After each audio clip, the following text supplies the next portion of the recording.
नमस्कार मित्रों, आज हम आपको बताएंगे घटोत्कच के मरने पर क्यों खुश हुए थे श्री कृष्ण। क्यों कहा यदि ये आज न मरता तो मैं स्वयं करता इसका वध। घटोत्कच ने अपना जीवन देकर अर्जुन की जान बचाई। घटोत्कच अर्जुन का भतीजा और राक्षसी मायावी होने के बाद भी सबको बहुत प्रिय था। घटोत्कच बहुत पराक्रमी और शूरवीर योद्धा था।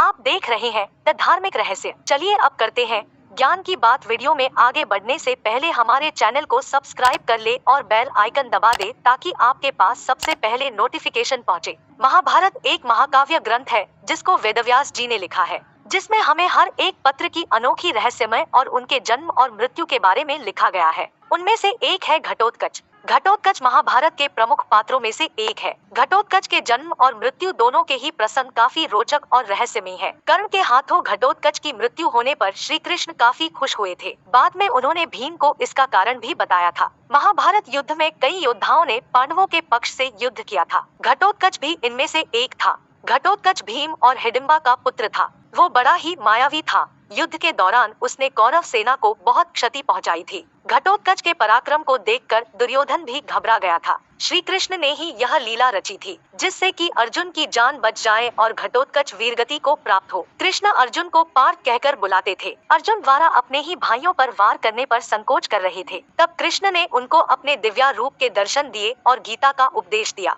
गीता का उपदेश जब अर्जुन को दिया जा रहा था तब और भी कई लोगों ने कृष्ण को सुना, लेकिन यह उपदेश विशेषता अर्जुन के लिए ही था। कृष्ण पांडवों के ममेरे भाई थे। जब घटोत्कच कर्ण के हाथों मारा गया तो श्री कृष्ण ये देखकर खुश हुए थे। बाद में श्री कृष्ण ने इस प्रसन्नता का कारण भी बताया था। आज हम आपको घटोत्कच से जुड़ी कुछ रोचक बातें बता रहे हैं जो इस प्रकार है। महाभारत के अनुसार भीम का विवाह राक्षस कुल की कन्या हिडिंबा से हुआ था। घटोत्कच इन्हीं का पुत्र था। जन्म के समय सिर पर बाल न होने के कारण भीम ने अपने पुत्र का नाम घटोत्कच रखा था। इसके बाद भीम अपने भाइयों के पास आ गए और घटोत्कच अपनी माता हिडिंबा के पास रहने लगा। माता से ही घटोत्कच ने मायावी विद्याएं प्राप्त की। भीम और घटोत्कच की मुलाकात जंगल में ही हुई थी, जब घटोत्कच बलि के मानव की तलाश कर रहे थे। बाद में जब घटोत्कच को भीम के बारे में पता चला तो उसने क्षमा मांगी और अपने योग्य काम के बारे में पूछा। तब भीम ने कहा था, समय आने पर मैं तुम्हें याद करूंगा, उस समय तुम मेरी सहायता के लिए आ जाना। वनवास के दौरान जब पांडवों को गंधमादन पर्वत पर जाना था तो उस समय घटोत्कच ने ही अपने कंधों पर बैठकर आकाश मार्ग से उन सभी को निश्चित स्थान पर पहुंचाया था।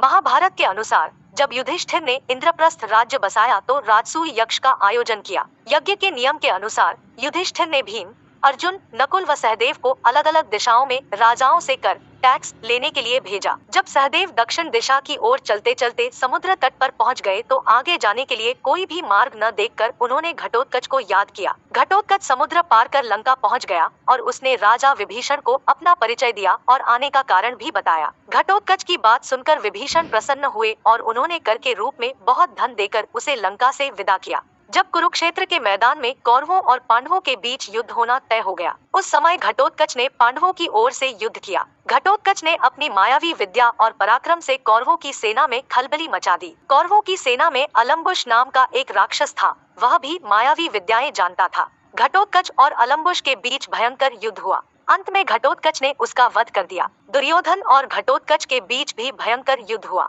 घटोत्कच की वीरता देखकर दुर्योधन भी घबरा गया था। जब दुर्योधन को घटोत्कच को हराने का कोई मार्ग नहीं सूझा तो उसने कर्ण से उसका वध करने को कहा। कर्ण ने इंद्र की दी हुई शक्ति से घटोत्कच का वध कर दिया। ये देखकर पांडव सेना में शोक छा गया, लेकिन श्री कृष्ण प्रसन्न हो गए। जब अर्जुन ने इसका कारण पूछा तो उन्होंने बताया कि जब तक कर्ण के पास इंद्र की शक्ति थी उसे पराजित नहीं किया जा सकता था। अब अर्जुन को कर्ण से कोई खतरा नहीं है। श्री कृष्ण ने ये भी कहा कि यदि आज घटोत्कच नहीं मरता तो एक दिन मैं ही उसका वध कर देता, क्योंकि वह ब्राह्मणों व यज्ञों से शत्रुता रखने वाला राक्षस था। तो मित्रों, वीडियो कैसी लगी? वीडियो पसंद आई तो एक लाइक करें और शेयर करें, कमेंट करके हमें बताएं। ऐसी और वीडियो देखने के लिए हमारे चैनल को सब्सक्राइब कर ले। जब तक आप देखते रहिए द धार्मिक रहस्य।